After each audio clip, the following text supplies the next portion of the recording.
There's literally no good way to introduce yourself in the middle of a TED Talk, so my name is Tatum. I am a sophomore social work student at the University of Vermont, and now I'm going to present. In 2006, doctors at Princeton University utilized MRI technology to study how the brain reacts to homeless people in illness.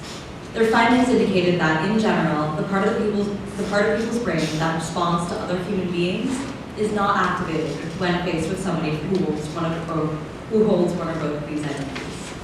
In other words, the average person's brain does not perceive homeless people as human beings. It's a pretty harrowing bit of information to receive Thursday morning. Your initial response, as mine was, might be to say, no, that's everybody else. I know that homeless people are people. But for just 1 minute, privately, I want you each to interrogate that. Challenge the cognitive dissonance and ask yourself to look back on the interactions you've had with homeless people in your time here. What emotions come up for you? When you interact with them, do you walk away feeling self-gratified or uneasy? How in your body do you respond differently than when you interact with a housed person? My internship was with the Housing First initiative. For those unfamiliar, Housing First is, in short, supportive housing without a sobriety requirement. Twice a week, I made the trek to Brockton and interacted with people living within units face to face. Most folks I only interacted with once or twice, but some I saw regularly. I have one client in mind that I would like to speak about today. I interacted with him once a week for about 5 weeks. For our first several meetings, he was willing to speak with me about his experiences with addiction and homelessness, but nothing else. Any personal questions were evaded or even ignored. But our last meeting, something shifted. Seemingly out of the blue, he began engaging with me in a newly personal way, cracking jokes and providing me with little anecdotes from throughout his life. I had the opportunity to bear witness to a side of him that I had never seen and honestly had not considered until that point. The initial attitude that this client presented me with is reflective of a phenomenon that I found to be consistent across this population, both back home in Burlington and here in Boston. These folks are not afraid to let someone bear witness to their trauma or pain.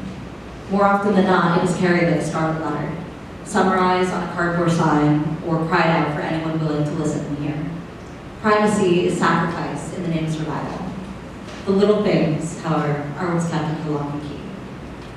It is at this point I want to come back to the Princeton study. Though the information it reveals may be shocking for us to hear on this side of the fence, it is not news to anyone who's been homeless or battled serious drug addiction. When someone wrinkles their nose at you as they walk past, stares a little too long, or crosses the street before they can come too close, it does not go unnoticed. And when it occurs chronically, especially in a city of millions, it becomes almost impossible not to conclude that your dignity has become something else you've lost. And without a home, a support system, a shower, clean clothes, or a sense of worthiness, the question becomes this: what is left to make you human? What can you not be wrong with? What's left are those little things, and you guard them. Indicators of your housing status, such as track marks or unwashed hair, can be put on display. But the cartoons you watched before and after school growing up, the movies you can quote from memory, or the way you take your coffee, that all becomes sacred.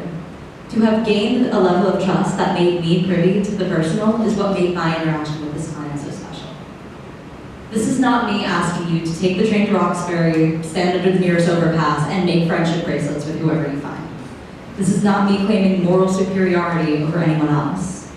This is me asking you to dedicate time to processing the fact that these people are people.